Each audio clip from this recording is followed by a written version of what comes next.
ಮೈಥಾಲಜಿಲಿ ಇರುವಂಥ ಒಂದು ಅಂಶನ ಇಲ್ಲಿ ಬೇರೆ ಥರ ತೋರಿಸಿದ್ವಿ.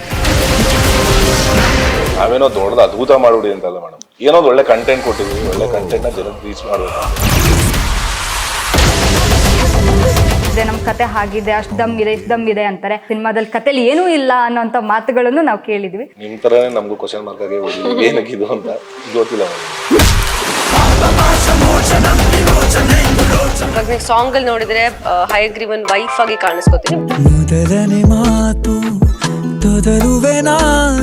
ಮನೆ ಒಳಗೆ ಕೊರಿಯೋಗ್ರಫಿ ಮಾಡಕ್ ಏನ್ ಸರ್ ರೀಸನ್? ಗಂಡ ಹೆಂಡತಿ ಮನೇಲೇ ಮಾಡ್ಬೇಕಾನೆ, ರೋಡಾಗಿ ಮಾಡಬೇಕು. ಒಂದಷ್ಟು ಕಮೆಂಟ್ಸ್ಗಳು ದರ್ಶನ್ ಸರ್ ಫ್ಯಾನ್ಸ್ ಕಡೆಯಿಂದ ಬಂದಿತ್ತು. ನಮ್ಗೆ ಅವತ್ತಿನ ಯಾವ ಸಪೋರ್ಟ್ ತೋರಿಸ್ಕೊಂಡ್ರು ಪ್ರತಿ ಸಿನಿಮಾಗೂ ಅದೇ ರೀತಿ ಸಪೋರ್ಟ್ ತೋರಿಸ್ತಾರೆ. ಖಂಡಿತ ಮಿಸ್ ಮಾಡ್ಕೋದು ಮೇಡಮ್. ಯಾರೇ ಪ್ರತಿ ಸಿನಿಮಾಗೂ ಅವ್ರು ಇರ್ತಿದ್ರು, ಇವತ್ತು ಇಲ್ಲ ಕಾರಣ ಅಂತ ಹೇಳಿದ್ರು ಆದಷ್ಟು. ಸರ್ ರೀಸನ್ ಇದೆನಾ ಸರ್? ದರ್ಶನ್ ಸರ್ ಬರ್ಡೇ ಅಂತಾನೆ ಈ ಮಂತ್ ರಿಲೀಸ್ ಡೇಟ್ ಇದೆಯಾ ಸರ್? ನಮಸ್ಕಾರ ವೀಕ್ಷಕರೇ, ನ್ಯಾಷನಲ್ ಟಿವಿಗೆ ಸ್ವಾಗತ. ನಾನು ತ್ರಿಷಾ ರಮೇಶ್. ಒಂದಾನೊಂದೂರಲ್ಲಿ ರಾಜ ಇದ್ದ, ರಾಜನ್ ಕತೆ ಹೇಳಕ್ ಬರ್ತಾ ಇಲ್ಲ, ಇಲ್ಲಿ ಹೇಳ್ತಾ ಇರೋದು ರಾಕ್ಷಸನ್ ಕತೆ ಅಂತ ಹೇಳಿ ಹಯಗ್ರೀವ ಸಿನಿಮಾ ಮೂಲಕ ಇಬ್ರು ಬ್ಯೂಟೀಸ್ ನಮ್ಮ ಮುಂದೆ ಕೂತಿದ್ದಾರೆ. ಯಾರಪ್ಪ ಅದು ಅಂತ ಅಂದರೆ ಕರುನಾಡ ಶೋಕ್ದಾರ್ ಧನ್ವಿ ಸರ್, ಹಾಗೆ ಈ ಸಿನಿಮಾದ ಹೀರೋಯಿನ್ ಸಂಜನಾ ಆನಂದ್ ಅವರು. ಬನ್ನಿ, ಅವರ ಹಯಗ್ರೀವ ಏನಿದೆ ಸಿನಿಮಾದಲ್ಲಿ, ಅವರ ಪಾತ್ರವೇನು, ಇಡೀ ಸಿನಿಮಾ ಕತೆ ಏನು ಅಂತ ಅವ್ರು ಹೇಳಲ್ಲ, ನಮಗೆ ಗೊತ್ತು. ಆದರೂ ಅವರ ಪಾತ್ರದ ಬಗ್ಗೆ ನಾವಿವತ್ತು ತಿಳ್ಕೊಳ್ಳೋಣ. ಸರ್ ನಮಸ್ತೆ. ನಮಸ್ತೆ ಮೇಡಮ್, ಹೇಗಿದ್ದೀರಾ ಇಬ್ರು? ನಾವು ಕೂಡ ತುಂಬ ಚೆನ್ನಾಗಿದ್ದೀವಿ. ಸರ್ ಹಯಗ್ರೀವ ಪದದ ಅರ್ಥ ಏನು ಸರ್? ಪದದ ಅರ್ಥ ಅಂದರೆ ವಿಷ್ಣುವಿನ ಅವತಾರ ಹಯಗ್ರೀವ. ಸೊ ಪುರಾಣಗಳಲ್ಲಿ ಇದ್ದಂಥ ಒಂದು ಅವತಾರದ ರೂಪನೇ ಹಯಗ್ರೀವ. ಸೊ ಅದನ್ನು ನಮ್ಮ ಸಿನಿಮಾಗೆ ಅದೇ ಕಂಪ್ಲೀಟ್ ನಾವೇನು ಮೈಥಾಲಜಿ ಹೇಳಕ್ ಹೊರಟಿಲ್ಲ, ಬಟ್ ಎಲ್ಲೋ ಒಂದು ಅದರಲ್ಲಿದ್ದಂಥ ಎಳೆನ ಎತ್ಕೊಂಡು ಈಗಿನ ಕಮರ್ಷಿಯಲ್, ಈಗಿನ ಪ್ರೆಸೆಂಟ್ ಜನ್ರೇಷನ್ ಕಮರ್ಷಿಯಲ್ ವೇ ಯಾವ ಥರ ತೋರಿಸ್ಬೇಕು, ಯಾವ ಥರ ಜನನ ರೀಚ್ ಮಾಡಬೇಕು ಅನ್ನೋ ರೀತಿ ಇರುತ್ತಲ್ಲ. ಸೊ ಆ ಕಂಟೆಂಟ್ಗೆ ತಕ್ಕನಂಗೆ ನಮ್ಮ ನಿರ್ದೇಶಕರು ಅದಕ್ಕೆ ಅನುಗುಣವಾಗಿ ಟೈಟಲ್ ಫಿಕ್ಸ್ ಮಾಡಿದ್ರು. ಹಯಗ್ರೀವ ಅಂದ ತಕ್ಷಣ ನೀವೇ ಹೇಳಿದ್ರಿ ವಿಷ್ಣುವಿನ ಅವತಾರ ಅನ್ನೋದು ನಮ್ಮೆಲ್ರಿಗೂ ಗೊತ್ತಿದೆ. ಆ ಹಯಗ್ರೀವಂಗೂ ಈ ಸಿನಿಮಾ ಹಯಗ್ರೀವಂಗೂ ಏನು ವ್ಯತ್ಯಾಸ ಇದೆ ಸರ್? ಟೋಟಲಿ ಕಂಪ್ಲೀಟ್ಲಿ ವ್ಯತ್ಯಾಸ. ಅದು ಆಗಿನ ಪುರಾತನ ಕಾಲದಲ್ಲಿ ನಡೆದಂಥ ದೇವ್ರ ಸ್ವರೂಪದ ಅದೇ ಬೇರೆ ಇರುತ್ತೆ. ಬಟ್ ಇಲ್ಲಿ ಅದೇ ಹೇಳಿದ್ನಲ್ಲ, ಅಲ್ಲಿದ್ದಂಥ ಒಂದು ಅಂಶನ ತಗೊಂಡು ಈಗಿನ ಪ್ರಸ್ತುತ ಇದಕ್ಕೆ ಈ ಕಾಪ್ ಕ್ಯಾರೆಕ್ಟರ್ ಆಗಿದೆಯಲ್ಲ, ಸೊ ಅದ್ರಲ್ಲಿ ಒಂದು ಎಲಿಮೆಂಟ್ ಇರುತ್ತೆ. ಸೊ ಅದನ್ನ ಈ ಕಾಪ್ ಇದಕ್ಕೆ ಅನುಗುಣವಾಗಿ ಯಾವ ಥರ ಮಾಡಬೇಕು ಅದು ಮಾಡಿದ್ರು. ಧನ್ವಿ ಸರ್ ಸಿನಿಮಾ ನೋಡಿದಾಗೆಲ್ಲ ಒಂದು ಡಿಫ್ರೆಂಟ್ ಜಾನರ್ ಅಲ್ಲಿ ಇರುತ್ತೆ. ಈ ಸಿನಿಮಾ ಒಪ್ಕೊಳೋದಕ್ಕೆ ಕಾರಣ ಸರ್? ಕತೆ ಮೇಡಮ್, ಮೇನ್ ಕತೆ. ಯೂಶಲಿ ಕತೆ ಕೇಳಿದಾಗ ಆಸ್ ಯೂಶುವಲ್ ಅದೇ ಕಾಪ್ ಒನ್ಲೈನ್ ಹೇಳಿದಾಗ ಅದೇ ಕಾಪ್ ಕತೆ ಅನ್ಸುತ್ತೆ, ಅಥವಾ ಜನನೇ ನೋಡೋರಾಗಿರ್ಬೋದು, ಏನಪ್ಪ ಮಾಮೂಲಿ ಅದೇ ಪೊಲೀಸ್ ಅಂದಮೇಲೆ ಕಳ್ಳ ನಡೀತಾನೆ ಇದಿರ್ತಾನೆ. ಬಟ್ ಇಲ್ಲ, ಇದು different way of story telling ಇದೆ. ಬಟ್ ಅದೇ ಹೇಳಿದಾಗ ಮೈಥಾಲಜಿಲಿ ಇರುವಂಥ ಒಂದು ಅಂಶನ ಇಲ್ಲಿ ಬೇರೆ ಥರ ತೋರಿಸಿದ್ವಿ. ಅದ್ರ ಜೊತೆಗೆ ಈಗಿನ ಏನು ಬೇಕಾ ಪ್ರೆಸೆಂಟ್ ಲವ್ ಆಗಿರ್ಬೋದು, ಮತ್ತೊಂದು ಕಮರ್ಷಿಯಲ್ ಎಲಿಮೆಂಟ್ಸ್ ಎಲ್ಲ ಇದು ಮಾಡಿದ್ರೆ. ಸೊ ಆ ವೇ ಆಫ್ ಟೆಲ್ಲಿಂಗ್ ತುಂಬ ಇಷ್ಟ, ನರೇಷನ್ ಸ್ಟೋರಿ, ಅದಕ್ಕೆ ಇದು ಮಾಡಿ. ಸಂಜನಾ ಮ್ಯಾಮ್, ನೀವು ಅಷ್ಟೇ ಸಿನಿಮಾ ಕತೆಗಳನ್ನು ಚೂಸ್ ಮಾಡುವಾಗ ನಿಮ್ಮ ಸಿನಿಮಾಗಳನ್ನ ನೋಡಿದಾಗ ಗೊತ್ತಾಗುತ್ತೆ ನೀವು ಎಷ್ಟು ಚೂಸಿ ಅಂತ. ಸೊ ಈ ಸಿನಿಮಾದ ಕತೆ ನೀವು ಯಾಕೆ ಒಪ್ಕೊಂಡ್ರಿ ಒಂದು ಹೀರೋಯಿನ್ ಆಗಿ? ನನಗೆ ಕೊಲಾಬ್ರೇಷನ್ ಫಸ್ಟ್ ಆಫ್ ಆಲ್ ತುಂಬಾ ಇಷ್ಟ ಆಗಿತ್ತು. ಆ್ಯಂಡ್ ಅವ್ರ ನರೇಷನ್ ಕೊಟ್ಟಾಗ ಒಂದು ಕ್ರೈಮ್ ಥ್ರಿಲ್ಲರ್ ಆಗಿದ್ರು ಹೀರೋಯಿನ್ ಕ್ಯಾರೆಕ್ಟರ್ಗೆ ಯಾವುದು ಕಡಿಮೆ ಇರಲಿಲ್ಲ. ಅಂದರೆ ಸ್ಕೋಪ್ ಇಲ್ಲದೆ ಇರೋ ಥರ ಅಥವಾ ಪರ್ಫಾರ್ಮೆನ್ಸ್ಗೆ ಜಾಗ ಇಲ್ಲದೆ ಇರೋ ಥರ ಇರಲಿಲ್ಲ. ಕತೆನೂ ಇಷ್ಟ ಆಯಿತು. ಆ್ಯಂಡ್ ಹೀರೋಯಿನ್ ಕ್ಯಾರೆಕ್ಟರ್ಗೂ ಒಳ್ಳೆ ಸ್ಕೋಪ್ ಇತ್ತು, ಪರ್ಫಾರ್ಮೆನ್ಸಿಗೆ ಸ್ಕೋಪ್ ಇತ್ತು, ಆ್ಯಂಡ್ ಗುಡ್ ಟೀಮ್ ಅಂತ ಅನ್ನಿಸ್ತು. ಸೊ ಹಾಗಾಗಿ ಒಂದು ಸಸ್ಪೆನ್ಸ್ ಥ್ರಿಲ್ಲರ್ ಕತೆ ಅಂತ ಬಂದಾಗ ನಾವು ಯೂಶಲಿ ನೋಡ್ತಾ ಇರ್ತೀವಿ, ಒಂದು ಹೀರೋ ಮೇಲೆ ಒಂದು ಕತೆ ನಿಂತಿರುತ್ತೆ. ಒಂದು ಸಸ್ಪೆನ್ಸ್ ಥ್ರಿಲ್ಲರ್ ಹೀರೋ ಅದೇನೋ ಸಸ್ಪೆನ್ಸ್ ಕಂಡುಹಿಡಿಯಕ್ಕೆ ಹೋಗ್ತಾರೆ ಹಾಗೆ ಹೇಗೆ ಅಂತ. ನಿಮಗೆ ನಿಮ್ಮ ಪಾತ್ರ ಎಷ್ಟು ಸ್ಕೋಪ್ ಇದೆ, ಹಾಗೆ ಎಷ್ಟು ನಾವು ತೆರೆ ಮೇಲೆ ನಿಮ್ಮನ್ನು ಯಾವ ಥರ ನೋಡ್ಬೋದು?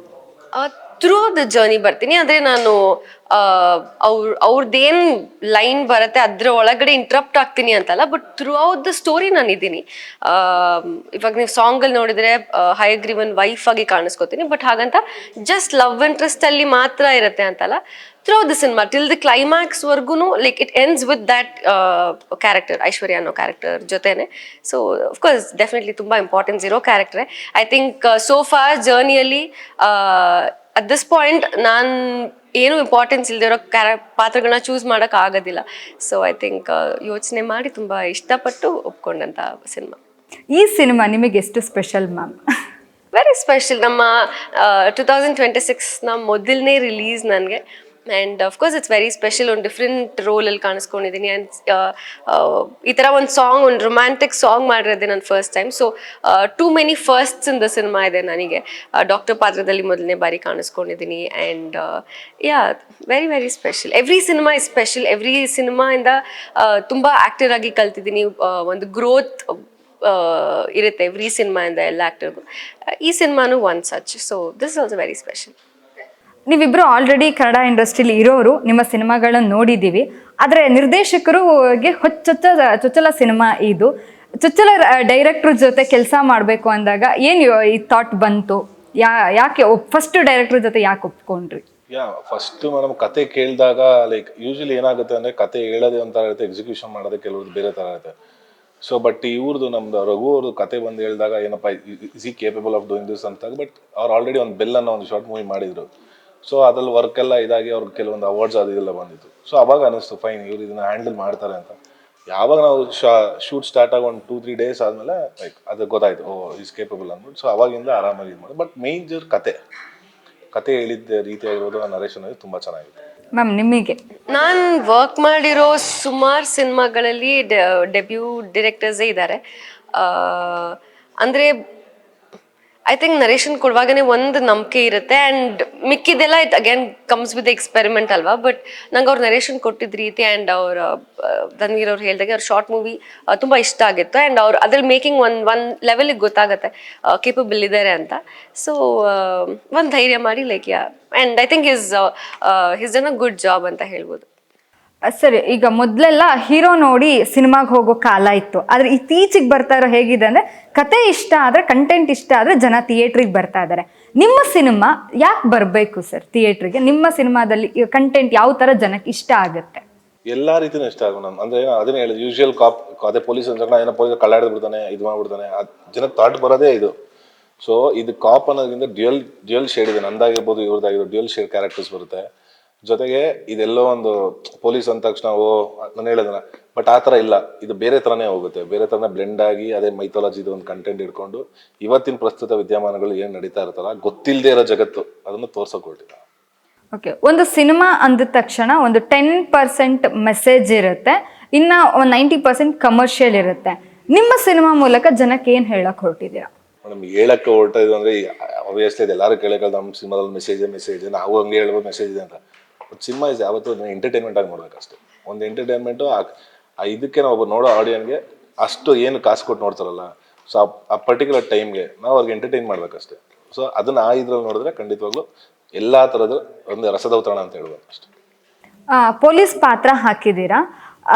ನಿಜ ಜೀವನದಲ್ಲಿ ಪೊಲೀಸ್ನ ನೋಡಿದಾಗ ಗೊತ್ತಾಗುತ್ತೆ ಅವ್ರು ಎಷ್ಟು ಫ್ರಸ್ಟ್ರೇಷನಲ್ಲಿರ್ತಾರೆ, ಫ್ಯಾಮಿಲಿಗೆ ಟೈಮ್ ಕೊಡೋಕ್ಕಾಗಲ್ಲ, ಹಾಗೆಲ್ಲ ಇರುತ್ತೆ. ಆದರೆ ನಿಮ್ಮ ಸಾಂಗ್ ನೋಡಿದಾಗ ನೀವು ಫ್ಯಾಮಿಲಿ ಜೊತೆನೂ ಅಷ್ಟೇ ಬ್ಲೆಂಡ್ ಆಗಿದ್ದೀರಾ ಅಂತ ಅನ್ನಿಸ್ತು. ಸೊ ಯಾವ ಥರ ಪ್ರಿಪ್ರೇಷನ್ ಮಾಡ್ಕೊಂಡ್ರಿ ಸರ್, ಒಂದು ಮೆಂಟಲಿ ಫಿಸಿಕಲಿ? ತುಂಬ ಪ್ರಿಪ್ರೇಷನ್ಸ್ ಬೇಕಾಗಿತ್ತು ಮೇಡಮ್. ಯಾಕಂದ್ರೆ ಕಾಪ್ ಅಂದ್ರೆ ರಗಡ್ಡಾಗಿ ಕಾಣಿಸ್ಬೇಕಾಗಿದೆ, ಆ ಥರದ್ದೆಲ್ಲ.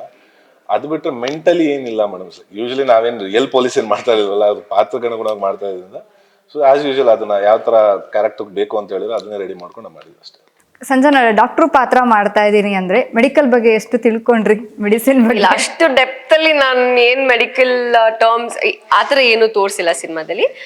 ಐಮ್ ಅ ಡಾಕ್ಟರ್ ಅಂದರೆ ಕಾಲೇಜ್ ಪೋರ್ಷನ್ಸ್ ಅಲ್ಲಿ ಆಗಿರ್ಬೋದು ಅಥವಾ ಕೆಲವು ಸೀನ್ಸ್ ಶೂಟ್ ಮಾಡಿದ್ವಿ ಹೊರತು ತುಂಬ ಡೆಪ್ತಲ್ಲಿ ಏನು ನನ್ನ ಎಜುಕೇಷನ್ ವೈಸ್ ಏನು ಇದಾಗಿಲ್ಲ. ಸೊ ಆ ಥರ ಪ್ರಿಪ್ರೇಷನ್ಸ್ ಏನು ಅವಶ್ಯಕತೆ ಇನ್ ರಿಗಾರ್ಡ್ಸ್ ಟು ಎಜುಕೇಶನ್ ಏನಿರಲಿಲ್ಲ ನನಗೆ. ಬಟ್ ಆಸ್ ಅ ಪಾತ್ರ ಆಫ್ ಕೋರ್ಸ್ ಸೀನ್ಸ್ ಮೇಲೆ ನಾನು ಪ್ರಿಪೇರ್ ಆಗಿದ್ದೆ. ನಿಮ್ಮಿಬ್ರು ಸಾಂಗು ಮತ್ತೆ ಟೀಸರ್ ನೋಡಿದಾಗ ಕಮೆಂಟ್ಸ್ ಬಾಕ್ಸ್ ಅಲ್ಲಿ ಒಂದಷ್ಟು ಕಮೆಂಟ್ಸ್ಗಳು ದರ್ಶನ್ ಸರ್ ಫ್ಯಾನ್ಸ್ ಕಡೆಯಿಂದ ಬಂದಿತ್ತು. ಹೇಗೆ ಅನ್ನಿಸ್ತು ಆ ಥರ ಕಮೆಂಟ್ಸ್ಗಳು, ಅಷ್ಟು ಸಪೋರ್ಟಿವ್ ಕಮೆಂಟ್ಸ್ ನೋಡಿದಾಗ? ಅದೇ ಮೊದಲನೇ ದಿನದಿಂದನೂ ಇವತ್ತಿನ ಗಂಡ ದರ್ಶನ್ ಸರ್ ಅಭಿಮಾನಿಗಳು ನಮ್ಗೆ ಅವತ್ತಿನ ಯಾವ ಸಪೋರ್ಟ್ ತೋರಿಸ್ಕೊಂಬಾರೋ ಪ್ರತಿ ಸಿನಿಮಾಗೂ ಅದೇ ರೀತಿ ಸಪೋರ್ಟ್ ತೋರಿಸ್ತಾ ಬಂದಿದೆ. ಸೊ ಖುಷಿ ಇದೆ. ಸರ್, ನಿಮಗೆ ಇವಾಗ ಆಲ್ರೆಡಿ ಸಿನಿಮಾ ಮಾಡಿರೋದು ಒಂದಷ್ಟು ನಿಮ್ಮದೇ ಆದಂಥ ಒಂದು ಫ್ಯಾನ್ಸ್ ಇದ್ದಾರೆ, ಇಬ್ಬರಿಗೂ ಫ್ಯಾನ್ಸ್ ಇದ್ದಾರೆ. ಈಗ ದರ್ಶನ್ ಸರ್ ಫ್ಯಾನ್ಸಿಗೆ ಏನು ಹೇಳೋಕ್ಕೆ ಇಷ್ಟಪಡ್ತೀರಾ ಸರ್? ಅಷ್ಟು ಸಪೋರ್ಟು, ಯಾಕಂದರೆ ಇಬ್ಬರು ಹೀರೋಸೇ ಇರೋದ್ರಿಂದ ನಿಮಗೆ ಇಬ್ಬರಿಗೂ ಸಪ್ರೇಟ್ ಫ್ಯಾನ್ಸ್ ಇದ್ರೂ ಕೂಡ ಅವ್ರು ಬಂದು ನಿಮ್ಮ ಸಿನಿಮಾಗೆ ಸಪೋರ್ಟ್ ಮಾಡೋದನ್ನ ನೋಡಿದಾಗ ಖುಷಿ ಆಗುತ್ತೆ ಮ್ಯಾಮ್. ಯಾಕಂದರೆ ನಾವು ಹೊಸಬ್ರಾಗಿರೋದ್ರಿಂದ ಫ್ರೆಷರ್ಸ್ಗಳಿಗೆ ಅದೊಂದು ಹಿಂದೆ ಒಬ್ಬರು ಬ್ಯಾಕ್ ಸಪೋರ್ಟ್ ಅಂತ ಇದ್ದಾಗ ತುಂಬ ಖುಷಿ ಆಗುತ್ತೆ. ಜೊತೆಗೆ ನಮಗೊಂದು ಹುಮ್ಮಸ್ ಬರುತ್ತೆ ಏನೋ ಮಾಡಬೇಕು ಅಂತ. ಸೊ ಅದಕ್ಕೆ ನಾವು ಯಾವತ್ತೂ ಆಭಾರಿ, ಚಿರಋಣಿ ಆಗಿರ್ತೀವಿ. ಸರ್ ಟೀಸರ್ ನೋಡಿದಾಗ ಮಿಲಿಯನ್ಸ್ ವ್ಯೂಸ್ ಹೋಗಿದೆ ಸರ್, ಅಷ್ಟು ವ್ಯೂಸ್ ಪಡ್ಕೊಂಡಿದೆ. ಏನ್ ಅನ್ಸುತ್ತೆ ಸರ್ ಒಂದು ಟೀಸರ್ಗೆ ಅಷ್ಟೊಂದು ವ್ಯೂಸ್ ಬಂದಿರೋದು? ಅದೇ ಅಲ್ಲ ಮೇಡಮ್ ಬೇಕಾಗಿರೋದು. ಈಗ ಜನ ಅಕ್ಸೆಪ್ಟ್ ಮಾಡಿದಾಗ ನಾವು ಮಾಡಿರೋದಕ್ಕೂ ಒಂದು ಅಪ್ಪ ಬಿಡಪ್ಪ ಏನೋ ಒಂದು ಒಳ್ಳೆ ರೀತಿಲಿ ಸಿಗ್ತಾ ಇದೆ ಅಂದ್ರೆ ಅದೇ ನಮ್ಗೊಂಥರ ಪಾಸಿಟಿವ್. ಸೊ ಅಲ್ಲಿಂದ ಅದನ್ನ ಜನ ಅಕ್ಸೆಪ್ಟ್ ಮಾಡಕ್ ಸ್ಟಾರ್ಟ್ ಮಾಡ್ತಾರೆ, ಅದು ನಮ್ಗೆ ಖುಷಿ ಆಗುತ್ತೆ.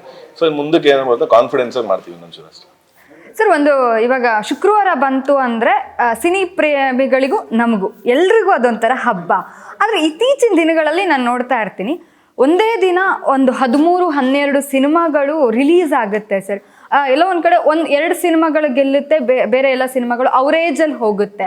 ಸರ್ ಈ ಥರ ಇದ್ದಾಗ ಕನ್ನಡ ಇಂಡಸ್ಟ್ರಿ ಬೆಳೀತಿಲ್ಲ, ಕನ್ನಡ ಸಿನಿಮಾ ನೋಡ್ತಿಲ್ಲ ಅನ್ನೋಂಥ ಕೂಗು ಕೂಡ ಎದ್ದೇಳುತ್ತೆ. ಇದ್ರ ಬಗ್ಗೆ ಏನು ಹೇಳ್ತೀವಿ? ಅದೆಲ್ಲ ಕೂತಿ ಅವ್ರವರು ದೊಡ್ಡವ್ರು ನಿರ್ಧಾರ ಮಾಡ್ಬೇಕಾಗುತ್ತೆ. ಯಾಕಂದ್ರೆ ಒಂದೇ ಸತಿ ಅಷ್ಟು ಬಂದಾಗ ಯಾರು ಇಲ್ಲಿ ಅಂತ ನೋಡ್ತಾರೆ. ಸೊ ಅದಕ್ಕೆ ಅಂತ ಪರ್ಟಿಕ್ಯುಲರ್ ನಾವು ಇಲ್ಲಿಗೆ ಬರ್ಬೇಕು, ಇಲ್ಲಿಗೆ ಡಿಸೈಡ್ ಮಾಡಿ ಬಂದಾಗ ಜೊತೆ ಯಾಕೆ ನೋಡಲ್ಲ ಕನ್ನಡ ಸಿನಿಮಾ ನೋಡ್ತಾರೆ ಜನ, ಏನು ಇದೆಲ್ಲ ನೋಡ್ತಾರೆ. ಬಟ್ ಏನು ಅಂದ್ರೆ ಅದಕ್ಕೆ ಎಷ್ಟು ಕೊಡ್ಬೇಕು ಅಷ್ಟೇ ಕೊಟ್ರೆ, ಇವಾಗ ಎಷ್ಟು ತಿನ್ಬೇಕು ಅಷ್ಟು ತಿಂದನೆಲ್ಲ ಮೇಡಮ್ ಜೀರ್ಣಿಸ್ಕೊಳಕ್ಕಾಗೋದು. ತುಂಬ ಮಂದಿ ಮನೆ ಮಾಡ್ತಾರೆ ಎಂಥವ್ರೆ ಅದನ್ನು. ಸೊ ಹಂಗೆ ಎಷ್ಟು ಯಾವಾಗ ಯಾವ್ದು ಅದು ಬಂದ್ರೆ ಚಂದ ಇರುತ್ತೆ. ಎಲ್ಲ ಒಂದೇ ಸತಿ ಹಾಕ್ಬಿಟ್ಟ ಯಾವ್ದನ್ನ ಇದು ಮಾಡ್ತಾರೆ. ಸೊ ಎಲ್ಲ ಕೂತಿ ಬಗೆಹರಿಸ್ಕೊಂಡು ಮಾಡ್ಬೇಕಾಗುತ್ತೆ. ಸರ್ ಇತ್ತೀಚೆಗೆ ನಾನು ಅವಾಗಲೇ ಹೇಳಿದೆ, ಎಲ್ಲ ಒಂದು ಕಡೆ ಜನನೇ ಹೇಳ್ತಾ ಇದ್ದಾರೆ ಕನ್ನಡದಲ್ಲಿ ಒಳ್ಳೆ ಸಿನಿಮಾಗಳು ಬರ್ತಾ ಇಲ್ಲ ಅಂತ. ನಿಮ್ಮ ಪ್ರಕಾರ ಯಾವ ಥರ ಸಿನಿಮಾಗಳು ಒಳ್ಳೆ ಸಿನಿಮಾಗಳು ಅಂದ್ರೆ ನಿಮ್ಮ ಪ್ರಕಾರ ಯಾವುದು ಸರ್? ಅದು ನಾವೇ ಕೇಳಬೇಕು ಅಂತ ಡಿಸೈಡ್ ಆಗಿದೆ. ಯಾವ ಒಳ್ಳೆ ಸಿನಿಮಾ ಹೇಳಪ್ಪ ಅಂತ ನನಗೆ ಕೆಲವೊಮ್ಮೆ ನಾನು ನೋಡ್ತಾ ಇರ್ತೀನಿ, ಜನ ಥಿಯೇಟ್ರಲ್ಲಿ ಇರಲ್ಲ, ನಾನು ಒಬ್ಬಳೇ ಹೋಗಿ ಕೂತ್ಕೊಂಡು ಸಿನಿಮಾ ನೋಡುವಾಗ ನನಗೆ ಇಷ್ಟ ಆಗುತ್ತೆ, ಪರ್ಸ್ನಲಿ ಕಂಟೆಂಟ್ ಇಷ್ಟ ಆಗುತ್ತೆ, ಅಥವಾ ಯಾವುದೋ ಒಂದು ಹೀರೋಗಿಂತನೂ ಯಾವುದೋ ಒಂದು ಸಣ್ಣ ಕ್ಯಾರೆಕ್ಟರ್ಗಳು ಇಷ್ಟ ಆಗುತ್ತೆ. ಆದರೆ ಜನ ಇರಲ್ಲ. ಈ ಥರದ್ದು ಪ್ರಾಬ್ಲಮ್ನ ಯಾಕೆ ಇನ್ನೂ ಫೇಸ್ ಮಾಡ್ತಾ ಇದ್ದೀವಿ? ಇಷ್ಟೆಲ್ಲ ಟೆಕ್ನಿಕಲಿ ಮುಂದುವರೆದ್ರು, ಇಷ್ಟೆಲ್ಲ ಕತೆಗಳಿದ್ರು, ಹೊಸ ಡೈರೆಕ್ಟ್ರು, ಹೊಸ ಆಕ್ಟರ್ಸ್ ಬರ್ತಾ ಇದ್ದಾರೆ, ಆದ್ರೂ ಈ ಥರದೊಂದು ಪ್ರಾಬ್ಲಮ್ನ ಫೇಸ್ ಮಾಡ್ತಾ ಇದ್ದೀವಿ. ನಿಮ್ಮ ಥರನೇ ನಮಗೂ ಕ್ವಶನ್ ಮಾರ್ಕ್ ಆಗಿ ಏನಕ್ಕಿದು ಅಂತ ಗೊತ್ತಿಲ್ಲ. ಓಕೆ, ನಿಮ್ಮ ಸಿನಿಮಾನ ಯಾಕೆ ಸರ್ ಥಿಯೇಟ್ರಲ್ಲೇ ಬಂದು ನೋಡಬೇಕು?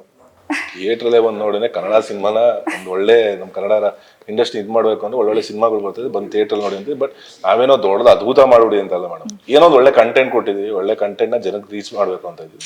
ಅದಕ್ಕೋಸ್ಕರ ಬಂದು ಅಂದರೆ ಎಲ್ಲ ಇವಾಗ ಯೂತ್ಸ್ಗಳ ನಾವು ಹಿಂಗೆ ಫ್ರೆಷರ್ಸ್ಗಳಾಗಿರೋದ್ರಿಂದ ಒಂದು ಒಳ್ಳೆ ರೀತಿ ಸಿನಿಮಾ ಕಂಟೆಂಟ್ಗಳನ್ನ ಕೊಡೋಕೆ ಬಂದಿದ್ದೀವಿ. ಸೊ ಅದಕ್ಕೆ ಸಪೋರ್ಟ್ ಮಾಡಿ. ಓಕೆ ಸರ್, ಯಾವಾಗಲೂ ಕತೆನ ನಿಮ್ಮನ್ನು ಹುಡ್ಕೊಂಡು ಕತೆ ಬರುತ್ತಾ ಅಥವಾ ನೀವೇ ಆ ಕತೆಗೆ ಬಂದು ಕೂತ್ಕೊಂತೀರಾ ಸರ್? ಯಾವಾಗಲೂ ಡಿಫ್ರೆಂಟ್ ಆಗಿ ಕತೆನ ಡಿಪೆಂಡ್ಸ್ ಆಗಿದೆ. ನಮ್ಗೆ ಆ ಥರ ಕತೆ ಬೇಕು ಅನ್ನೋದಾಗಿದ್ರೆ ನಾವೇ ಹುಡ್ಕೊಂಡು ಹೋಗ್ತೀವಿ. ಆಟೋಮೆಟಿಕ್ ಆ ಕತೆನೇ ನಮ್ಮ ಹತ್ರ ಬಂದಾಗ ನಮ್ಗೆ ಇಷ್ಟ ಆಯ್ತು ಅನ್ಕೊಳ್ಳಿ, ಸೊ ಮಾಡೇ ಮಾಡ್ತೀವಿ. ಸೊ ಆ ಥರ ಆಗುತ್ತದೆ. ಓಕೆ ಸರ್, ಇವಾಗ ಸಿನಿಮಾ ಓವರ್ ಆಲ್ ಇನ್ನೇನು ರಿಲೀಸ್ ಹಂತಕ್ಕೆ ಬಂದಿದೆ, 27ಕ್ಕೆ ನೀವು ರಿಲೀಸ್ ಮಾಡ್ತಾ ಇದ್ದೀರಾ. ಎಲ್ಲ ಒಂದ್ ಕಡೆ ಇನ್ ಯಾವ ತರ ಜನನ ಅಪ್ರೋಚ್ ಮಾಡ್ಬೇಕು ಅಂತ ಇದ್ದೀರಾ ಸರ್? ಇಲ್ಲ, ಈಗ ಚಾಮರಾಜನಗರದಿಂದ ಮೊನ್ನೆ ನಾವು ಒಂದು ಸಾಂಗ್ ಲಾಂಚ್ ಮಾಡೋ ಮುಖಾಂತರ ಸ್ಟಾರ್ಟ್ ಮಾಡಿದ್ವಿ ಪ್ರಮೋಷನ್ ಆಕ್ಟಿವಿಟಿ. ಸೊ ಅಲ್ಲಿಂದ ಶುರು ಆಗಿದೆ. ಪ್ರತಿಯೊಂದು ಯಾವುದೇ ರೀತಿ ಪ್ಲಾಟ್ಫಾರ್ಮ್ಸ್ ವೇದಿಕೆಗಳು ಸಿಗುತ್ತೋ ನಮಗೆ ಅದೆಲ್ಲ ರೀತಿ ಹೋಗಿ ಜನ ತಲುಪಿಸೋಕೆ ಪ್ರಯತ್ನ ಮಾಡ್ತೀವಿ. ಸಂಜನಾ ಅವರೇ, ಈ ಸಿನಿಮಾ ಮುಖಾಂತರ ಏನ್ ಹೇಳ್ತೀರಾ ಜನಕ್ಕೆ? ಯಾಕೆ ಸಿನಿಮಾ ನೋಡ್ಬೇಕು ಅಂತ ನೀವ್ ಯಾಕೆ ಹೇಳ್ತೀರಾ? ಅಂದ್ರೆ ನೀವ್ ಇವಾಗ ಹೇಳಿದ್ರಲ್ಲ, ಆಡಿಯನ್ಸ್ ಆಗಿ ಕೂರುವಾಗ ಏನೇನ್ ನೋಡ್ತೀನಿ, ಏನೇನ್ ಇಷ್ಟ ಆಗತ್ತೆ ಅಂತ ಎಲ್ಲ, ಸೊ ಅದ್ ಎಲ್ಲಾ ಅಂಶಗಳು ಇದೆ ಸಿನಿಮಾದಲ್ಲಿ. ಲವ್ ಕಂಟೆಂಟ್ ಆಗಿರ್ಬೋದು, ಮಾಸ್ ಆಗಿರ್ಬೋದು, ಕ್ಲಾಸ್ ಕಂಟೆಂಟ್ ಆಗಿರ್ಬೋದು, ಕಾಲೇಜ್ ಸ್ಟೂಡೆಂಟ್ಸ್ಗಿಂದ ಹಿಡಿದು ಎನಿ ವರ್ಗದವರ ಎಲ್ಲರಿಗೂ ಇಷ್ಟ ಆಗುವಂತ ಸಿನಿಮಾ. ಎಲ್ಲಾ ಕಂಟೆಂಟು ಇದೆ ಸಿನಿಮಾದಲ್ಲಿ. ಅಂಡ್ ಒಂದು ಸಸ್ಪೆನ್ಸ್ ಥ್ರಿಲ್ಲರ್ ತರ ಇರೋ ಸಿನಿಮಾ ಆಗಿರೋದ್ರಿಂದ ಒಂದು ಏನಂತಾರೆ ಮುಂದೇನಾಗತ್ತೆ ಅಂತ ಒಂದು ಕ್ಯೂರಿಯಾಸಿಟಿ ಇಟ್ಕೊಂಡು ಬರುತ್ತೆ ಎಂಡ್ವರ್ಗು. ಐ ಥಿಂಕ್ ಎಲ್ಲ ಅಂಶ ಇದೆ. So we are also hoping ಜನಕ್ಕೂ ಇಷ್ಟ ಆಗತ್ತೆ ಅಂತ ನಾವೊಂದು ನಂಬಿಕೆಯಲ್ಲಿ ಸಿನಿಮಾ ಮಾಡಿದೀವಿ. ಅಂಡ್ ಅದೇ ಮಿಕ್ಕಿದ್ದೆಲ್ಲ ಜನರಿಗೆ ವಿ ಆರ್ ಹೋಪಿಂಗ್ ಜನನು ಅದೇ ಪ್ರೀತಿ ಕೊಡ್ತಾರೆ ಅಂತ. ಸರ್, ಇವಾಗ ಸಸ್ಪೆನ್ಸ್ ಥ್ರಿಲ್ಲರ್ ಅಂತ ಬಂದರೆ ಎಲ್ಲರೂ ಎಕ್ಸ್ಪೆಕ್ಟ್ ಮಾಡೋದು ಸೀಟ್ ಎಡ್ಜಲ್ಲಿ ಕುತ್ಕೊಂಡು ನೋಡಬೇಕು, ಕಣ್ಣು ಆ ಕಡೆ ಈ ಕಡೆ ಹೋಗಬಾರ್ದು ಅಂತ. ನಿಮ್ಮ ಸಿನಿಮಾ ಹಾಗೆ ಇದೆಯಾ ಸರ್? ಖಂಡಿತವಾಗ್ಲೂ ನಮ್ಗನ್ಸಿದೆ ಹಂಗೆ ಇದೆ ಅಂತ. ಬಟ್ ನೋಡೋ ನೀವು ಹೇಳ್ಬೇಕಾಗುತ್ತೆ. ಅದೇ ಇವಾಗ ನಿಮ್ಗೊಂದು ಎಕ್ಸ್ಪೆಕ್ಟೇಷನ್ ಇರುತ್ತೆ ಆ ಸಿನಿಮಾ ಮೇಲೆ. ಖಂಡಿತ ಕಥೆನೇ ಆ ತರ ಇರೋದ್ರಿಂದ ಸೊ ಮುಂದೇನಾಗುತ್ತೆ ಅನ್ನೋ ಕುತೂಹಲನೇ ಇರುತ್ತೆ ಹೊರತು ಬಟ್ ಎಲ್ಲೂ ಬೋರ್ ಅನ್ಸೋದು ಆ ಥರದ್ದು ಯಾವ್ದಿಲ್ಲ. ಈಚ್ ಸೆಕೆಂಡ್ ಈಚ್ ಮಿನಿಟ್ ಒಂಥರ ಸೀಟ್ ಎಡ್ಜ್ ಮೂಮೆಂಟ್ಸ್ ಇರುತ್ತೆ ನಮ್ಮ ಸಿನಿಮಾದಲ್ಲಿ. ಈ ಸಲ 2026 ಬರ್ತಾ ವರ್ಷಗಳು ಹೇಗಾಗ್ತಿದೆ ಅಂದ್ರೆ ಕಾಂಪಿಟೇಷನ್ ಜಾಸ್ತಿ ಆಗ್ತಿದೆ. ನಾಟ್ ಓನ್ಲಿ ಸಿನಿಮಾ, ಎಲ್ಲಾ ಫೀಲ್ಡ್ ಅಲ್ಲೂ ಕಾಂಪಿಟೇಷನ್ ಅನ್ನೋದು ಜಾಸ್ತಿ ಆಗ್ತಿದೆ. ಜನ ಬರೀ ಕತೆ ನೋಡಲ್ಲ, ಹೀರೋ ನೋಡಲ್ಲ, ಹೀರೋಯಿನ್ ನೋಡಲ್ಲ, ಟೆಕ್ನಿಕಲಿ ನೋಡ್ತಾರೆ. ಟೆಕ್ನಿಕಲಿ ಹೆಂಗ್ ಸ್ಕ್ರೀನ್ ಪ್ಲೇ ಇದ್ ಮಾಡಿದ್ದಾನೆ, ಹೆಂಗ್ ಡೈರೆಕ್ಷನ್ ಮಾಡಿದ್ದಾರೆ, ಹಾಗೆ ಸಾಂಗ್ಸ್ ಎಲ್ಲೆಲ್ಲಿ ಹಿಂಗ್. ಈಗ ಸಾಂಗ್ಸ್ ಅಂತ ಬಂದ್ರೆ ಎಲ್ಲ ಒಂದ್ ಕಡೆ ತುರ್ಕುದ್ರೆ ಜನ ಒಪ್ಪಲ್ಲ. ಆ ಸಾಂಗ್ ಎಲ್ಲಿರ್ಬೇಕು, ಆ ಕಂಟೆಂಟಿಂಗ್ ಮ್ಯಾಚ್ ಆಗ್ಬೇಕು. ನಿಮ್ಮ ಸಿನಿಮಾ ಟೆಕ್ನಿಕಲಿ ಎಷ್ಟು ಸ್ಟ್ರಾಂಗ್ ಆಗಿದೆ ಸರ್? ಟೆಕ್ನಿಕಲ್ ವಯ ನೋಡೋಕೋರೆ ನಮ್ಮ DOP ಬಂದು ಗಿರೀಶ್ ಸರ್ ಮಾಡಿದ್ದಾರೆ, ತುಂಬಾ ಅದ್ಭುತವಾಗಿ ಮಾಡ್ಕೊಂಡ್ ಬಂದಿದ್ದಾರೆ. ಹಾಗೆ ಜುಡಾ ಸಂಡೆ ಅವ್ರು ಮ್ಯೂಸಿಕ್ ಮಾಡಿದ್ದಾರೆ. ಇಡೀ ಸಿನಿಮಾಗೆ ಬ್ಯೂಟಿಫುಲ್ ಮ್ಯೂಸಿಕ್, BGM ಪ್ರತಿಯೊಂದು, ಯಾಕಂದ್ರೆ ಇದು ಮೇಜರ್ ಸಸ್ಪೆನ್ಸ್ ಥ್ರಿಲ್ಲರ್ ಆಗಿರೋದ್ರಿಂದ ಅದನ್ನ ನಮ್ಮ ನಿರ್ದೇಶಕರು, ನಮ್ಮ ಪ್ರೊಡ್ಯೂಸರ್ ಅದಕ್ಕೆ ಮೇನ್ ಅದನ್ನೇ ಬೇಕು, ಮೇನ್ ಅದು ಇದಕ್ಕೆ ಎಲಿಮೆಂಟ್ ಬಂದೇ ನಮ್ಮ ಮ್ಯೂಸಿಕ್ ಆಗಿರೋ ಸಿನಿಮಾಗೆ. ಸೊ ಅದನ್ನ ಪರ್ಟಿಕ್ಯುಲರ್ ಆಗಿ ನೋಡಿ ಮಾಡಿನೇ ಹಾಕ್ಬೇಕು ಅಂತ ಹೇಳಿ ಜುಡಾ ಸಂಡೆ ಅವ್ರನ್ನ ಸೆಲೆಕ್ಟ್ ಮಾಡಿದ್ವಿ. ಸೊ ಸಾಂಗ್ಸು ಅಷ್ಟೇ ಅದ್ಭುತವಾಗಿ ಬಂದಿದೆ. ಸೊ ಪ್ರತಿಯೊಂದೂ ಒಂದು ಒಳ್ಳೆ ಟೀಮ್ ಜೊತೆನೇ ಮಾಡಿದ್ವಿ ಸಿನಿಮಾ. ಒಂದಷ್ಟು ರಿವ್ಯೂಸ್ ರಿವ್ಯೂಸ್ ನಾವು ಹೋಗ್ತಾ ಇರ್ತೀವಿ ಸಿನಿಮಾ ರಿಲೀಸ್ ಆದಾಗ. ಇಂಟರ್ವ್ಯೂ ಮತ್ತು ಇದನ್ನ ನೋಡ್ಕೊ ಬಂದ್ವಿ ರಿವ್ಯೂಸು, ಬಟ್ ಸಿನಿಮಾದಲ್ಲಿ ಏನೂ ಇಲ್ಲ ಅನ್ನೋ ಮಾತುಗಳನ್ನು ನಾನು ಕೇಳಿದ್ದೀನಿ. ಅಂದರೆ ನಮ್ಮ ಸಿನಿಮಾ ಹಾಗಿದೆ, ನಮ್ಮ ಕತೆ ಹಾಗಿದೆ, ಅಷ್ಟು ದಮ್ ಇದೆ, ಇಷ್ಟು ದಮ್ ಇದೆ ಅಂತಾರೆ, ಆದರೆ ಒಳಗಡೆ ಏನೂ ಇಲ್ಲ ಸಿನಿಮಾದಲ್ಲಿ, ಕಥೆಲಿ ಏನೂ ಇಲ್ಲ ಅನ್ನೋಂಥ ಮಾತುಗಳನ್ನು ನಾವು ಕೇಳಿದ್ವಿ. ಸೊ ನಿಮ್ಮ ಸಿನಿಮಾದ ಬಗ್ಗೆ, ನಿಮ್ಮ ಕತೆ ಬಗ್ಗೆ ಅದೇ ನಾವ್ ಎಷ್ಟು ಹೇಳೋದು ನಮ್ಮ ಸಿನಿಮಾ ಬಗ್ಗೆ ನಾವೇ ಹೊಡ್ಕೊಳಂಗಾಗುತ್ತೆ. ನೀವು ಬಂದು 27ನೇ ತಾರೀಕು ನೋಡಿದ್ರೆ ಗೊತ್ತಾಗುತ್ತೆ ಅಷ್ಟೇ. ಸೊ ಜನಕ್ಕೂ ಹಾಗೆ ಹೇಳ್ತಾರೆ ಸರ್ ಸಿನಿಮಾ ನೋಡಿ. Okay sir. ಸೊ ಇವಾಗ ಓವರ್ ಆಲ್ ಆಗಿ ಈ ಸಿನಿಮಾ ನಿಮ್ಮ ಸಿನಿ ಜರ್ನಿಗೆ ಎಷ್ಟು ಇದಾಗುತ್ತೆ ಸರ್, ಎಫೆಕ್ಟ್ ಆಗುತ್ತೆ? ಪ್ರತಿಯೊಂದು ಸಿನಿಮಾನು ಒಂದೊಂದು ಮೈಲಿಗಲ್ಲ ಮೇಡಮ್. ಪ್ರತಿಯೊಂದು ಹೆಜ್ಜೆ ಇಡ್ತಾ ಬಂದಂದ್ರೆ ಪ್ರತಿಯೊಂದು ಸಿನಿಮಾನು ನಮ್ಮ ಕೆರಿಯರ್ಲಿ ಪ್ಲಸ್ ಆಗ್ತಾನೆ ಅಂತ. ಸೊ ನಾವೇನೇ ಪ್ರತಿಯೊಂದು ಸಿನಿಮಾದಲ್ಲಿ ಒಂದು ಯಾವುದೇ ಚೂಸ್ ಮಾಡ್ತೀವಿ ಅನ್ನೋದು ಅದನ್ನ ಪಕ್ಕ ಡಿಸೈಡ್ ಆಗೇ ಮಾಡ್ತೀವಿ, ಇಲ್ಲ ಇದು ಮಾಡೋಣ ಅಂತ. ಸೊ ಅದು ನಂಬಿಕೆ ಇದೆ, ಜನ ಇಷ್ಟಪಡ್ತಾರೆ ಅಂತ. ಸರ್ ಫೆಬ್ರವರಿ ಮಂತು ನಿಮಗೂ ದರ್ಶನ್ ಸರ್ಗೂ ಎಲ್ರಿಗೂ ಇದೊಂಥರ ಫ್ಯಾನ್ಸ್ಗೂ ಹಬ್ಬ. ಈ ಮಂತು ಅದೊಂಥರ ನಮ್ಗೆಲ್ರಿಗೂ ಹಬ್ಬದ ಥರ. ಸರ್ ಬರ್ಡೇ ಬಂತು ಅಂದರೆ ಅವ್ರ ಮನೆ ಮುಂದೆ ಫ್ಯಾನ್ಸ್ ನೋಡೋದೇ ಒಂದು ಕ್ರೇಜ್ ಇರುತ್ತೆ. ಆ ವಿಡಿಯೋಸ್ ನೋಡ್ಬೇಕಾದ್ರೆ ನಮಗೆ ಇದ್ರೆ ಎಷ್ಟು ಚೆನ್ನಾಗಿರುತ್ತೆ ಅಂತ ಅನ್ಸುತ್ತೆ. ಎಷ್ಟು ಮಿಸ್ ಮಾಡ್ಕೊತಾ ಇದ್ದೀರಾ ಸರ್? ಖಂಡಿತ ಮಿಸ್ ಮಾಡ್ಕೊಳ್ಳಿ ಮೇಡಮ್. ಯಾರೇ ಪ್ರತಿ ಸಿನಿಮಾಗೂ ಅವ್ರು ಇರ್ತಿದ್ರು, ಇವತ್ತು ಇಲ್ಲ ಕಾರಣಾಂತರಗಳಿಂದ ಬರ್ತಾರೆ, ಆದಷ್ಟು ಬೇಗ ಬರ್ತಾರೆ. ಸರ್ ರೀಸನ್ ಇದೆನಾ ಸರ್, ದರ್ಶನ್ ಸರ್ ಬರ್ಡೇ ಅಂತಾನೆ ಈ ಮಂತಲ್ಲಿ ರಿಲೀಸ್ ಡೇಟ್ ಇದೆಯಾ ಸರ್? ಇಲ್ಲ ಆ ಥರದ್ದೆಲ್ಲ ಏನು ಮಾಡಿಲ್ಲ ಮೇಡಮ್. ಪಾಪ ನಮ್ಮ ಪ್ರೊಡ್ಯೂಸರ್ ಸರ್ ಪ್ಲಾನ್ ಮಾಡಿದ್ರು, ಇಲ್ಲ ಮಾಡೋಣ ಇದನ್ನ ಅಂತ. ಬಟ್ ಕೋಇನ್ಸಿಡೆಂಟ್ಲಿ ಮ್ಯಾಚ್ ಆಗಿದೆ. ಸರ್ಗೆ ಏನಾದ್ರು ಹೇಳಿದ್ರ ಸಿನಿಮಾ ಬಗ್ಗೆ ಇನ್ಪುಟ್ಸ್ ಇಲ್ಲ, ಕೊಟ್ಟಿದ್ದೀರಾ? ಗೊತ್ತಿದೆ ಅವ್ರಿಗೆ, ಬಟ್ ನಾನು ಪರ್ಟಿಕ್ಯುಲರ್ ತಿಳ್ಸಕ್ ಹೋಗಿಲ್ಲ. ಯಾಕಂದ್ರೆ ನನಗೆ ಅಂದ್ರೆ ಮುಜುಗರ ಈ ಟೈಮಲ್ಲಿ ನನಗೆ ಮಾತಾಡೋಕ್ಕೆ. ನಾನು ಯಾವತ್ತೂ ಮಾಡಿರಲಿಲ್ಲ ಅವ್ರು ಈ ಥರ ಸಿಚುವೇಶನ್ ಇದ್ದಾಗ. ಬಟ್ ಗೊತ್ತಿಲ್ಲ, ಈ ಸಿಚುವೇಶನ್ ಬಂದಿದೆ, ಮಾಡಲೇಬೇಕಾಗಿದೆ ಸಿನಿಮಾದಲ್ಲಿ. ಸೊ ಇಲ್ಲ, ಹೋಗಿ ಮುಂದಿನ ದಿನಗಳಿಗೆ ಮಾತಾಡಿರ್ಬೇಕು. ಓಕೆ, ಮೇ ಬಿ ಸರ್ ಅಲ್ಲಿಂದಾನೆ ಬ್ಲೆಸ್ ಮಾಡಿರ್ತಾರೆ ಸಕ್ಸಸ್ ಆಗ್ಲಿ ಅಂತ. ಮ್ಯಾಮ್ ನೋಡಿದ್ರ ವಿಜಯಲಕ್ಷ್ಮಿ ಮ್ಯಾಮ್? ಅಕ್ಕ ನೋಡ್ತಾ ಇದ್ರು. ಅಕ್ಕ ನೋಡಿ ಮನೆ ಸಾಂಗ್ ನೋಡಿ ಖುಷಿ ಪಟ್ಟು ಪಾಪ ಅವರೇ ಇನಿಷಿಯೇಟಿವ್ ತಗೊಂಡು, ನಾವು ಏನು ಕಳಿಸಿದ್ರೆ ಅವರೇ ಇನಿಷಿಯೇಟಿವ್ ತಗೊಂಡು ಪಾಪ ಪೋಸ್ಟ್ ಮಾಡಿ ಸೋಷಿಯಲ್ ಮೀಡಿಯಾ ಮಾಡ್ತಾರೆ. She is always been there for us. Okay, romantic song ಮಾಡಿದ್ದೀರಾ ಸಿನಿಮಾದಲ್ಲಿ. ಹೇಗಿತ್ತು ಆ ಮೂಮೆಂಟ್? ಏನಾದ್ರು ಸ್ಪೆಷಲ್ ಮೂಮೆಂಟ್ ಹಂಚ್ಕೊಳ್ಳೋದಾರೆ ರೊಮ್ಯಾಂಟಿಕ್ ಸಾಂಗ್ಸ್? ನಿಮ್ಮ actually Muddu Rakshasi song my favourite song. ಈ ಸಾಂಗ್ ಬಗ್ಗೆ ಹೇಳೋದಾದ್ರೆ ರೊಮ್ಯಾಂಟಿಕ್ ಮೂಮೆಂಟ್ಸ್ ಒಂದು ಎಲಿಮೆಂಟ್, ಗುಡ್ ಎಲಿಮೆಂಟ್ಸ್ ಇರುತ್ತಲ್ವಾ ಸರಿ ಸಾಂಗ್ ಮೂಮೆಂಟ್ಸ್ಗಳು? ಇಲ್ಲ, ಅಂದ್ರೆ ಯೂಶಲಿ ನಾವು ಒಂದ್ ಸ್ವಲ್ಪ ದೂರನೇ ರೊಮ್ಯಾಂಟಿಕ್, ಒಂದ್ ಸ್ವಲ್ಪ ಮಾಸ್ಕ್ ಅದು ಇಷ್ಟ, ಆಕ್ಷನ್ಸ್ ಎಲ್ಲ ಇಷ್ಟಪಡೋದ್ರಿಂದ. ಬಟ್ ಇಲ್ಲ, ಖುಷಿಯಾಗಿ ನಮ್ಮ ಭೂಷಣ್ ಮಾಸ್ಟರ್ ನೀಟಾಗಿ ಕೊರಿಯೋಗ್ರಫಿ ಮಾಡಿ ಎಲ್ಲ ಚೆನ್ನಾಗಾಗಿದೆ ಸಾಂಗ್. ಸರ್ ಅದು ಮನೆ ಒಳಗೆ ಕೊರಿಯೋಗ್ರಫಿ ಮಾಡಕ್ ಏನ್ ಸರ್ ರೀಸನ್? ಒಂಥರ ತುಂಬಾ ಚೆನ್ನಾಗಿ ಕಾಣಿಸ್ತಾ ಇದೆ. ನಮ್ ಗಂಡ ಹೆಂಡತಿ ಮನೇಲೇ ಮಾಡೋದಕ್ಕೆ ತಾನೆ, ರೋಡಲ್ಲಿ ಮಾಡಕ್ಕಾಯ್ತದೆ ಸರ್. ಸಾಂಗ್ ಶೂಟಿಂಗ್ ಅಂದ್ರೆ ಎಲ್ರು ಹೊರಗಡೆ ಹೋಗ್ತಾರೆ. ಏನ್ ಕ್ವಶನ್ ಕೇಳ್ತೀರಾ ಮೇಡಮ್ ನೀವು? ಸರ್ ಸಾಂಗ್ ಶೂಟಿಂಗ್ ಅಂದ ತಕ್ಷಣ ಎಲ್ರು ಹೊರಗಡೆ ಹೋಗ್ತಾರಲ್ವಾ? ನೀವ್ ಇವಾಗ ಏನ್ ಹೇಳಿದ್ರೆ ಆಗ್ಲೇನೆ, ಸುಮ್ನೆ ಸಾಂಗ್ ಅಂದ್ರೆ ಸುಮ್ನೆ ತುರ್ಕಕ್ಕಾಗತ್ತಾ? ಇಲ್ಲ ತಾನೆ. ಸೊ ಸಿಚುವೇಶನ್ ತಕ್ಕಂಗೆ ಎಲ್ ಮಾಡ ಅಲ್ಲೇ ಮಾಡ್ತೀವಿ. ನೀವು ನೋಡಿ ಕಾಲೆಲ್ಲ ಮುರಿದಾಕಿದ್ದೀರಾ ನೀವು ಸಾಂಗ್ ಅಲ್ಲಿ? ಕತ್ತೆಲ್ಲ ಸಾಂಗ್ ಅವ್ರು ಮುರಿದಾಕಿದಂತೆ ಸಿನಿಮಾ ಗೊತ್ತಾಗುತ್ತೆ. ಇವರೆಲ್ಲ ಬಾಯ್ ಬಿಡ್ಕೊಂಡು ಇಲ್ಲ ಕುತ್ಕೊಂಡು ಕಾಲು ಮುರಿದಾಕ್ಬಿಟ್ಟು ನಾನೇ ಮುರಿದಾಕ್ದೆ ಕಾಲು ನೋಡಿದ್ರೆ ನೀವು. ಸಾಂಗ್ ಅಲ್ಲಿ ಇದೆ ತಾನೆ, ಸಾಂಗ್ ಅಲ್ಲಿ ಸಾಂಗ್ ನೋಡಿಲ್ಲ ನೀವು? ನೋಡಿದೀನಿ, ಅವ್ರ ರಿಯಾಕ್ಷನ್ ಹಂಗೆ ಇದೆ, ಏನೋ ಇವರು ಸಿಟ್ಟಲ್ಲಿ ಇರೋ ತರ. ಅದಕ್ಕೆ ಏನ್ ನಾನ್ ಮುರ್ಸಾಕ್ ಬಿಡಿದ್ರೆ ರಿಯಾಕ್ಷನ್ ಇರ್ತೀನ? ಯಪ್ಪ, ಸಿನಿಮಾ ನೋಡಿದ್ರೆ ಗೊತ್ತಾಗುತ್ತೆ ನಿಮ್ಗೆ ಯಾರು ಮುರಿದಾಕಿದ್ರು ಏನು ಅಂತ. ಇಲ್ಲೊಂದ್ ಕಡೆ ಬಾಯ್ ಬಿಡ್ತೀರಾ ಬಿಡಲ್ಲ ಸರ್. ಈಗ ಸಿನಿಮಾ ಇಬ್ರು ಫಸ್ಟ್ ಟೈಮ್ ಪೇರ್ ಆಗಿ ಮಾಡಿರೋದು, ಅವ್ರ ಬಗ್ಗೆ ಏನಾದ್ರು ಕಂಪ್ಲೇಂಟ್ ಇದೆಯಾ? ನೀವು ಅವ್ರ ಬಗ್ಗೆ ಕಂಪ್ಲೇಂಟ್ ಕೇಳ್ಬೋದು. ಅವ್ರ ಬಗ್ಗೆ ಕಂಪ್ಲೇಂಟ್ ಅಂದ್ರೆ ಅವ್ರು ತುಂಬಾ ಸೈಲೆಂಟ್, ತುಂಬಾ ಸೈಲೆಂಟ್. ಕೆಲವು ಸಲ ಅಂದ್ರೆ ಎಷ್ಟಂತ ಮಾತಾಡಕ್ಕೆ ತುಂಬಾ ಸೈಲೆಂಟ್ ಅವರು. ಅದಷ್ಟೇ ಕಂಪ್ಲೇಂಟ್, ಬೇರೆ ಏನಿಲ್ಲ. ಸರ್ ನೀವು? ಕಂಪ್ಲೇಂಟ್ ಇಲ್ಲ, ಒಂದೊಳ್ಳೆ costar to work with. Complaints ಎಲ್ಲ ಏನಿಲ್ಲ. ಆದ್ರೂ ಇರುತ್ತಲ್ಲ ಸರ್? ಇಲ್ಲಪ್ಪ, ಆ ಥರದ್ದು ಏನು ಕಂಪ್ಲೇಂಟ್ಸ್ ಏನಿಲ್ಲಪ್ಪ. ನೆಗೆಟಿವ್ ಮಾಡಿಲ್ಲ ಬೇಡಪ್ಪ, ಯಾಕೆ ಆಮೇಲೆ ಇನ್ನೊಂದು ಹೇಳಿ ಬಂದೊಂದಾಗ ಯಾಕೆ ಪಾಪ, ಏನು ಇಲ್ಲ ಸುಮ್ಮನೆ. ಓಕೆ ಸರ್, ಓವರ್ ಆಲ್ ಎಲ್ಲೆಲ್ಲಿ ಶೂಟ್ ಮಾಡಿದ್ರಿ? ಯಾವ ಲೊಕೇಶನ್ ಅಲ್ಲಿ ಶೂಟ್ ಮಾಡಿದ್ರಿ?